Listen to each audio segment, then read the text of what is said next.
Okay, in this module, we're going to be talking about the psychological reasons that cause people to take action in network marketing. And I'm not going to have to get overly deep here. I have studied human psychology almost my entire career in network marketing. I've spent $10,000 in one day to enhance my speaking ability and my ability to close from stage. I've gone through neurolinguistic programming certification. I mean, I've read countless books on persuasion. And what I've come to after probably many hundreds of hours of study on the psychological reasons of why people take action in network marketing, it really boils down to three main things. So three main factors that I'm going to cover here. And as you're presenting, it's important that you focus on these. Now, when I'm in front of a crowd and I say, I'll ask a question, what is it that causes people to join our opportunity? People will always say things like our product. They'll say things like our compensation plan. They'll say financial freedom. They'll say hope. They'll say all these different things that they'll say. And really what it boils down to is three things, because you can have the best product in the world.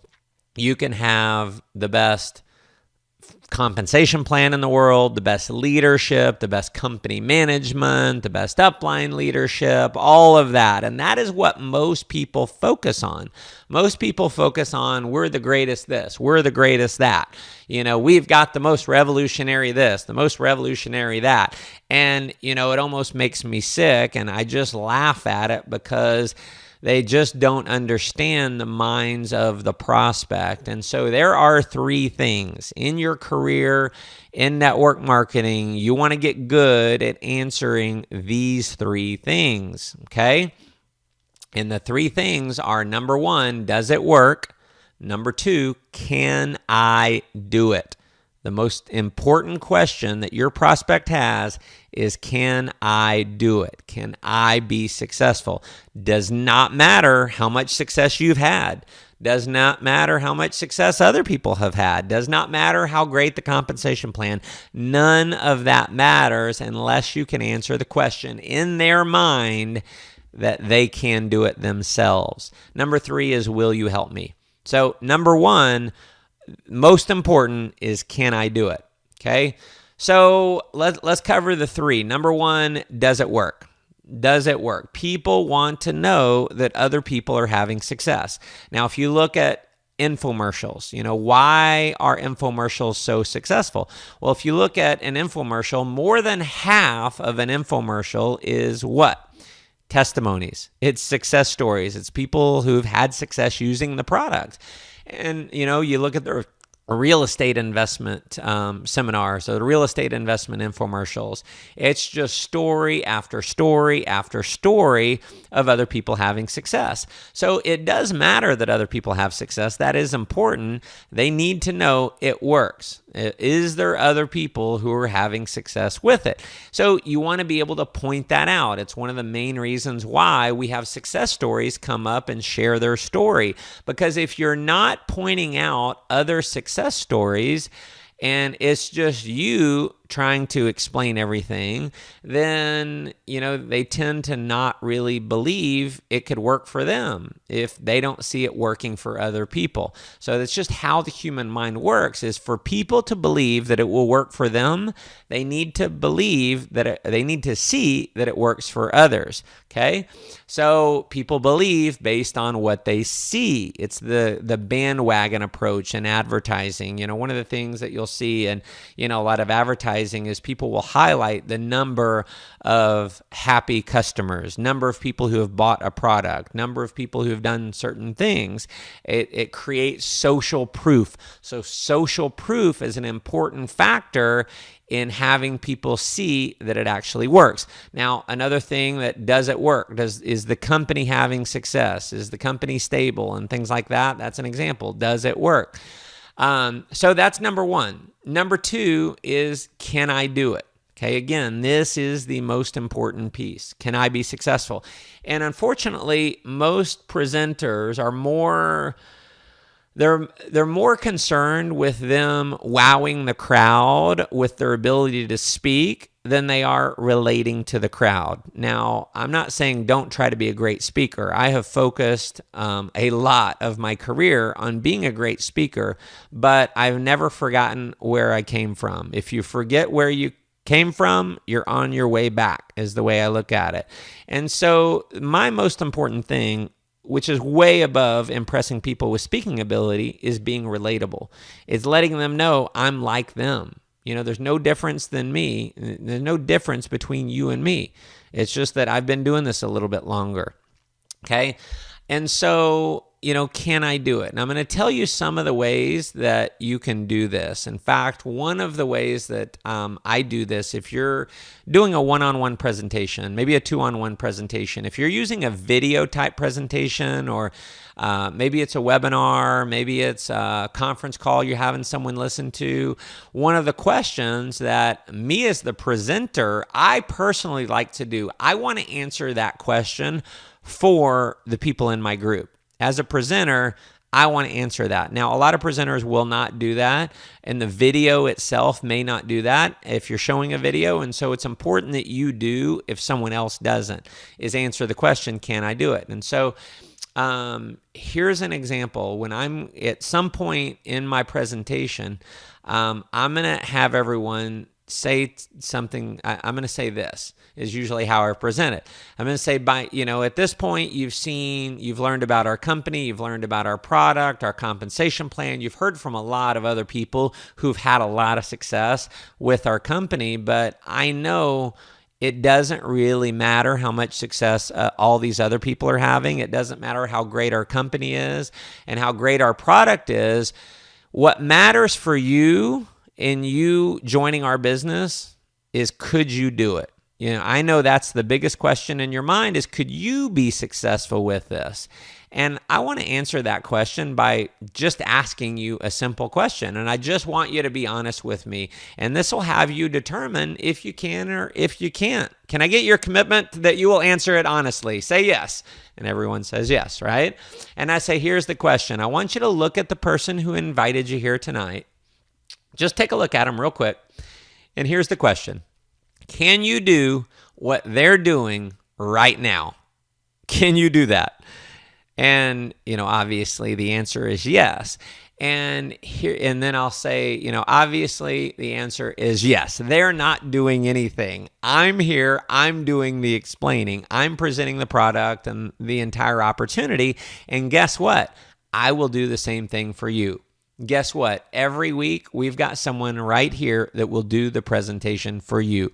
You never have to get on stage if you don't want to. If you want to speak in public, hey, we're going to encourage you to come do it. You can, but if you'd rather just invite people to see this, you can absolutely do this. We've had people who have reached the highest levels in our company, and they don't present. They just invite people to see this. And so what I'm doing there is I'm getting the point in their mind that they can be successful. In fact, one of the other things that I do is I show when people become a representative with our company, they get a website. It's a video-driven website, and there's 3 videos. There's a 3-step system, 1, 2, 3. And so let me ask you a question. I'm going to ask you a question to see if you can be successful, and this will have you decide for yourself. Do you know people who can count to 3? If so, if the answer is yes, you can lead them to your website. They can watch video 1, 2, and 3. Those videos will do the presentation on your behalf. So again, at no point do you have to go out and be a salesperson. In fact, I want everyone to raise your right hand and repeat after me. I will not become a cheesy salesperson. Right? And so I'm telling them, don't go out and be a salesperson. And of course, they're thinking, oh, thank goodness, I didn't want to. Here's the reality of the situation. 95% of the people in the world do not like to sell. They hate to sell. Only 5%. The rest would rather eat worms than have to sell something. And so I do this in my presentations is I actually explain that concept. I say, listen, how many of you by show of hands really love to sell things? And, I'll have a handful of people that will raise their hand. Most of the crowd does not. And I say, well, this illustrates my point. And I'm going to tell you why our company has been so successful. Our company has been so successful because we have a system of doing business that does not require people to go out and have to become a cheesy salesperson. We have tools that will do the selling on our behalf. So if you can sit down with someone and push play on a video, you can be successful. If you can invite someone to an event like this, you can be successful. But here's what I want you to commit that you will not do is go explain this to the people you know. If you go try and sell it to the people that you know, they are less likely to join because they're going to think they have to go sell it. So don't do that. If you'll go to people and you will just show them the video, if you'll invite them to an event like this, you'll answer the question in their mind, they can do it. Now, another thing that I'm doing there is I'm future pacing them. I'm actually bringing them, I'm speaking to them as if they're already in the business. I'm training them even though they're not even in. I'm speaking to them as if they already are. So it's just putting them in the mindset that they've already joined. Okay, so that's answering the questions. A couple different ways to answer the question, can you do it? Can you be successful with this? Now, here's another. If you're doing a video presentation, and I'll talk about this again, I'll reiterate this in the next week on closing, is if you're using a video to present, one of the things that I like to do before I push play on the video is I say, John, what I want you to do is pay attention to what I have to do to explain all this to you. And then I just kind of overemphasize. I put out my finger and I hit play. Okay, I want you to pay attention to what I have to do to explain this to you. And then I hit play. And what just happened in John's mind? John just realized I didn't explain anything. All I did is push play. And so while the presentation is happening, he's answering the question for himself that he can do this because he just saw he can do what I just did. Now, after the video's over, here is, in fact, I even explain this sometimes if I'm in front of a crowd and I tell you, I'll just say, how many of you want to learn my ninja sales technique, my ninja technique on enrolling people in the business? Once the video, I show them the video on my website, and when the video is over, I ask them what they like best, and they tell me, they said, oh, they like the product, they like the, business side, whatever they liked. And I said, all right, well, listen, I love all those things too, but I do have to ask you a question to see if you qualify to be successful with this. Do you think you have the ability to push play on a video like I just did with you? And obviously the answer is always yes. Every case it's yes. So that's how I close, is I answer the question. I just have them tell me they can do it. They answered the question. They said yes. And once they say that, I say, congratulations, you qualify. Welcome to the team. And I put my hand out and I shake it. So again, one of the things I'll talk about in the closing week is putting your hand out. When you put your hand out to shake someone's hand, that signifies closing the deal. In fact, if you extend your hand to shake it, and they don't shake your hand back, that would be considered rude. It's considered rude not to shake someone's hand back. And so, but when they do shake your hand, that signifies sealing the deal. So it's almost, psychologically, it's almost rude for them not to enroll. So this is some really, really powerful stuff that will greatly increase your closing ratios. So those are a few different ways that you answer the question, can I do it? The last thing is, will you help me? Now, a lot of people are brand new to network marketing. A lot of people have done network marketing and they haven't been successful with it. And so, because they're new, they may have some uneasiness. They may have some uncertainty as it relates to doing this. And people they need to know that you're there to help them. And it may just be as simple as you telling them, listen, when you get started, I am going to be your wingman. I'm going to take you by the hand and I'm going to walk you through every step of the way to make sure if you're serious about being successful with this, we will make you successful. Fair enough? Cool. You put out your hand to shake their hand. Okay. Another thing you can do, will you help me? And this is part of post-meeting game, And that is basically just telling them, listen, when you get started, my job is to teach you how to put me to work for you. My job is to teach you everything that I know. It's to take you by the hand and walk you through every step of the way.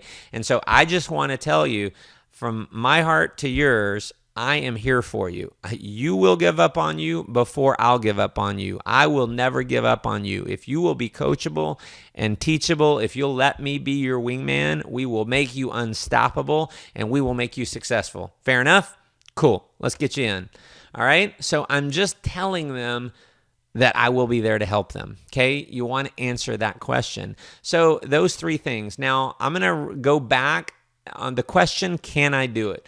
One of the things that I've figured out over the years, some people just need to be told they can do things because they may not have been raised with parents or family members or teachers or friends who really empowered them in life. And so they live their entire life with uncertainty and doubt about themselves. And so when it comes to getting involved in network marketing, it may be a little bit new, it may be a little bit scary for them, and they may be on the fence. And when people are on the fence, when people say they don't have the money, when people say they don't have the time, what that really means is I don't believe I can be successful with this. It's a lack of self-belief that they can do it. And I have enrolled so many people over the years because I realized that. I realized the number two question, can I do it, hasn't been answered yet. And in many cases, all you have to do is you can look someone square in the eye and say, John, you can do this. Let's get you started. And you just giving them that level of belief in themselves is what they need to be able to pull the trigger, to be able to make a decision to get started. So realize in many cases, it's your belief in other people is what's going to give them the belief that they can do it. Sometimes you have to believe more in other people than they believe in themselves. And in fact, unfortunately, in most cases, that is true. For most people, other people believe in them more than they believe in themselves. Realize that is part of human nature. If you will just, keep that in your mind as you're interacting with people and, have that can I do it in your mind, you are really going to enroll a lot more people and it's going to allow you to rise up to become the leader that you really want to become.